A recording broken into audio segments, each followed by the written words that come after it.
क्रांतिकारियों की शहादत को आज कौन कमज़ोर कर रहा मेरे देश की युवा ताकत को।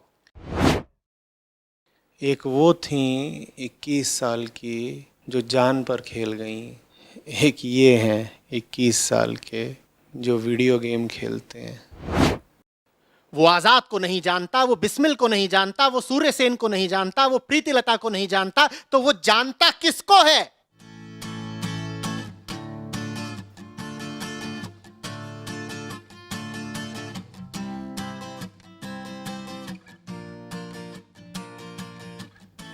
अविरल प्रकाश हैं, 28 वर्षीय। कहते हैं, सर एक बड़े ज़रूरी मसले पर आपकी राय चाहिए। बात थोड़ी डिटेल में बताता हूँ। मैं दिल्ली की एक upper middle class joint family से हूँ। उम्र मेरी 28 है।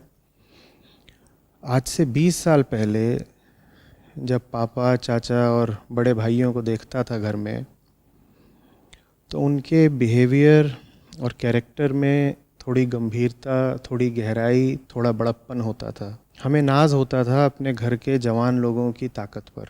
आज 20 साल बाद अपने टीनेज भांजों, भतीजों और कज़िन्स को देखता हूँ जो 12 से 22 साल के हैं, तो पाता हूँ कि ये लोग ऊपर से तो कॉन्फिडेंट, एग्रेसिव और डिमांडिंग हैं, पर भीतर से डरे हुए और कमज़ोर हैं।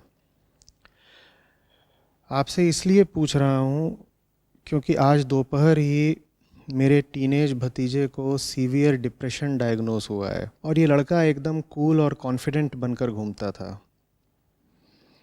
इससे पहले घर का एक दूसरा टीनेज बच्चा शराब और ऑनलाइन सेक्स के मामले में कुछ दिन फंसा रहा। हमारी पढ़ी लिखी कल्चर्ड फैमिली है, फिर भी ये लड़के घर में अब घटिया लैंग्वेज में बात करते हैं। कल्चरल और ग्लोबल अवेयरनेस इनकी ज़ीरो है और अब ये डिप्रेशन का केस। हम शॉक में हैं। हमें तो पता ही नहीं चला ये क्या हो गया पिछले 20 साल में। कौन जिम्मेदार है?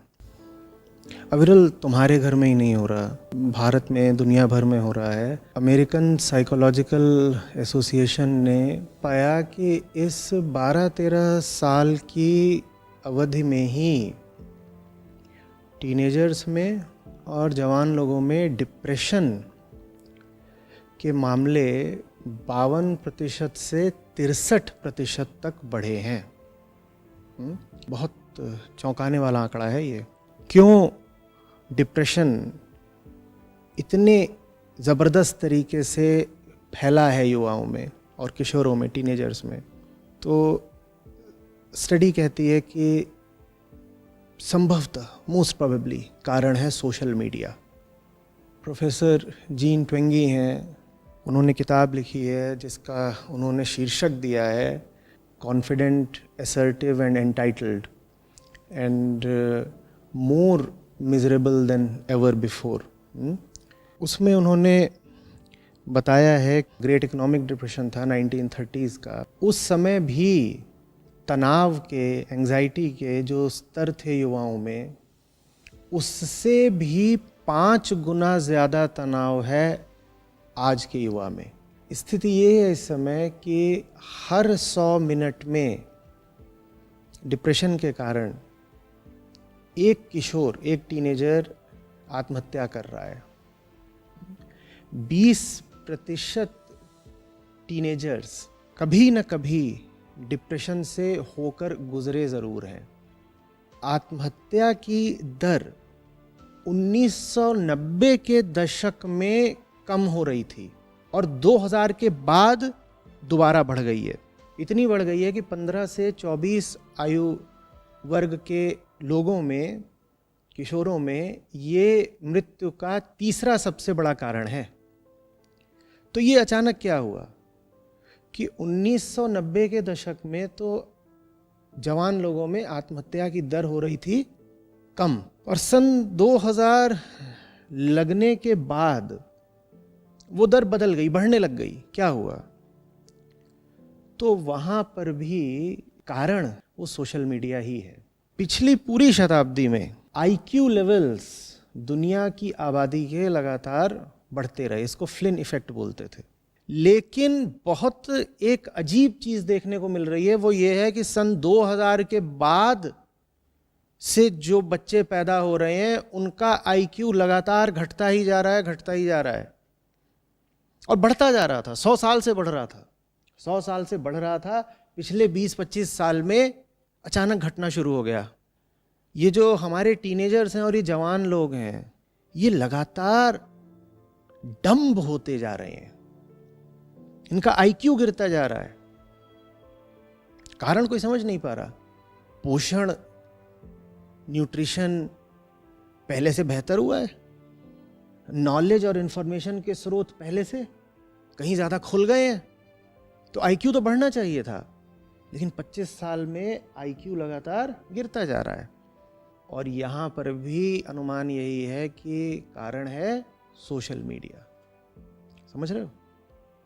अब सोशल मीडिया अपने आप में डिप्रेशन का, आत्महत्या का, गिरते आईक्यू लेवल्स का जिम्मेदार कैसे हो सकता है?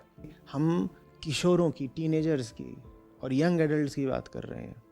ये इम्प्रेशनेबल होते हैं, ये जल्दी प्रभावित हो जाते हैं और ये उत्सुक होते हैं, ये दुनिया की ओर देख रहे होते हैं, कुछ जानने के लिए, कुछ सीखने के लिए। और अभी इनमें इतनी बुद्धि, इतना विवेक नहीं होता है कि ये साफ समझ पाएं कि इनके लिए क्या अच्छा है, क्या बुरा है। बात समझ रहे हो? लेकिन संगति इनको चाहिए। आगे बढ़ने के लिए किसी न किसी को आदर्श इनको बनाना है, तो उसके लिए ये जाते हैं सोशल मीडिया की ओर। अब होता क्या है सोशल मीडिया पर? सोशल मीडिया पर क्या नहीं होता, पहले ये देखो।